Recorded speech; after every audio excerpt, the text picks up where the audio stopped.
सवा लाख से एक लड़ाऊं तबे गोविंद सिंह नाम कहां।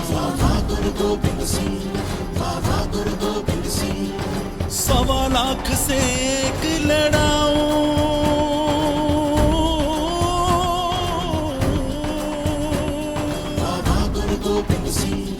सवा लाख से एक लड़ाऊं तबे गोविंद सिंह नाम कहां। बाबा गुरु गोविंद सिंह, बाबा गुरु गोविंद सिंह, बाबा गुरु गोविंद सिंह।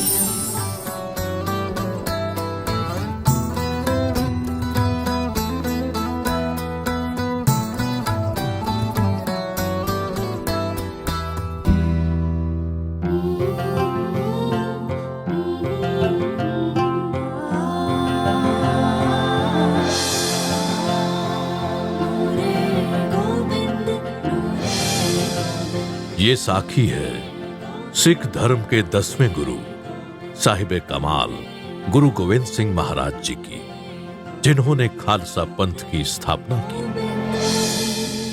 गुरु गोविंद सिंह जी महाराज माता नानकी जी, माता गुजरी जी और कृपाल चंद जी लखनौर के बाद किरतपुर साहब पहुंचे, जिसकी स्थापना गुरु जी के दादा सिखों के छठे गुरु श्री हरगोबिंद साहब ने की थी। वहां उनके रिश्तेदार उनसे मिलने आए और बाला प्रीतम के दर्शन करके बहुत प्रसन्न हुए।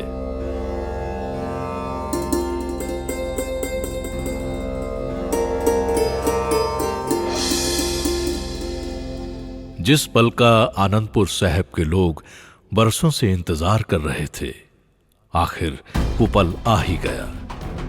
आनंदपुर साहब की संगत ने साहब श्री गुरु गोविंद सिंह महाराज और उनके पूरे परिवार का भव्य स्वागत किया। ये नजारा इतना खूबसूरत था जिसको शब्दों में बयान नहीं किया जा सकता।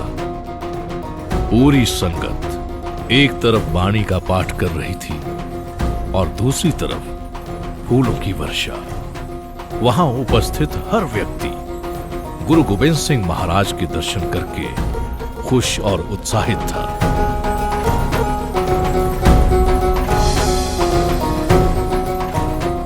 भव्य स्वागत के बाद वो क्षण आया जिसका बाला प्रीतम को बेसब्री से इंतजार था।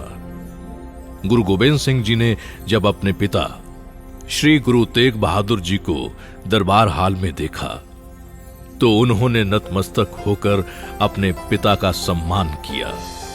गुरु तेग बहादुर जी ने अपने पुत्र बाला प्रीतम साहब श्री गुरु गोविंद सिंह जी महाराज को खुशी से गले लगाया और आशीर्वाद दिया। ये वो समय था जब मुगल शासक औरंगजेब के जुल्म बढ़ते जा रहे थे। वो अपनी ताकत और जुल्म से कश्मीरी पंडितों को धर्म परिवर्तन करने के लिए मजबूर कर रहा था। अब्दुल मुजफ्फर मोइनुद्दीन मोहम्मद औरंगजेब, जो मुगल सम्राट शहंशाह का बेटा था, एक क्रूर और निर्दयी शासक था। वो गैर मुस्लिम धर्म के लोगों को काफिर कहता था और उनसे सख्त नफरत करता था। उसने कश्मीरी पंडितों के धर्म को परिवर्तन कराने के लिए एक फरमान जारी किया। औरंगजेब के इस फरमान से कश्मीरी पंडितों में हाहाकार मच गया।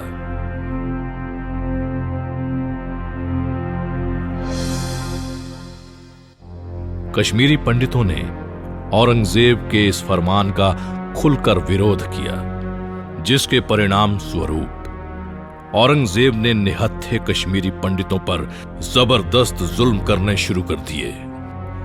आंखों में मिर्ची डालकर उन पर पट्टी बांध दी गई, पंडितों को उल्टा लटकाकर बुरी तरह से पीटा गया। उन निहत्थे मासूमों को तरह तरह की यातनाएं दी गई।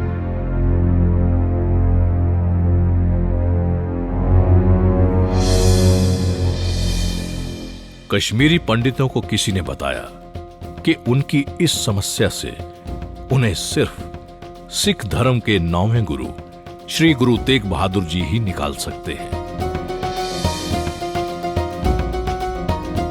कश्मीरी पंडितों का एक जत्था श्री गुरु तेग बहादुर जी के पास अपनी फरियाद लेकर अनंतपुर साहिब पहुंचा। उन्होंने गुरुजी को कश्मीरी पंडितों पर हो रहे अत्याचार और जुल्म के बारे में बताया। कश्मीरी पंडितों पर हो रहे अत्याचार को सुनकर गुरु तेग बहादुर जी उदास हो गए। उन्होंने उनसे कहा कि जब तक इस अत्याचार का विरोध नहीं किया जाएगा, यह जुल्म नहीं रुक सकता और इसके लिए किसी महापुरुष को इसके खिलाफ आवाज उठानी पड़ेगी।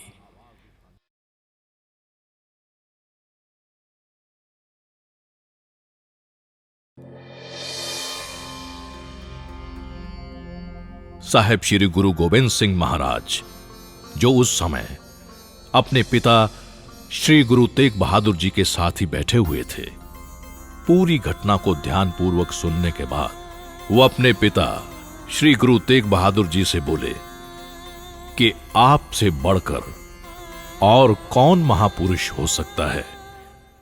वहां खड़े सभी कश्मीरी पंडित हैरानी से गुरु जी को देखने लगे।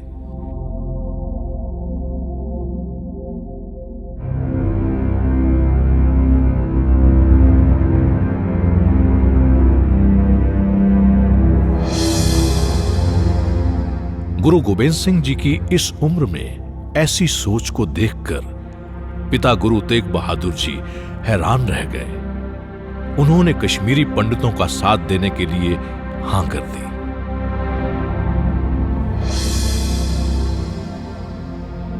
छोटी सी उम्र में इतनी बड़ी सोच रखने वाले गुरु गोबिंद सिंह जी की बातों का उनके पिता पर गहरा असर हुआ।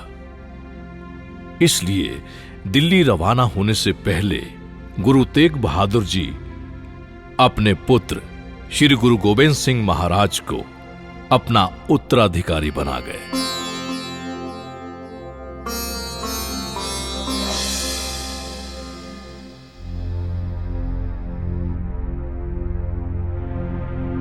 गुरु तेग बहादुर जी कश्मीरी पंडितों पर हो रहे जुल्म और औरंगजेब के धर्म परिवर्तन को रोकने के लिए अपनी जान की परवाह किए बिना औरंगजेब से मिलने दिल्ली की ओर रवाना हो गए।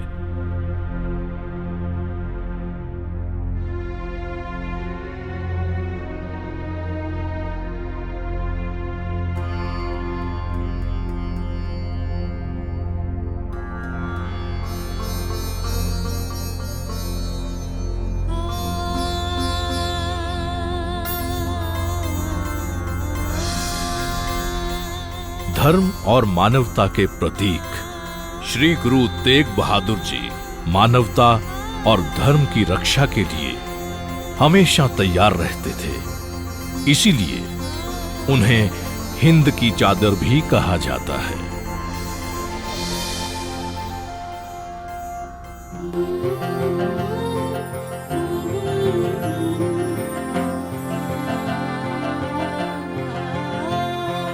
आज्ञा पई अकाल की, आज्ञा पई अकाल की, तबे चलायो पंथ।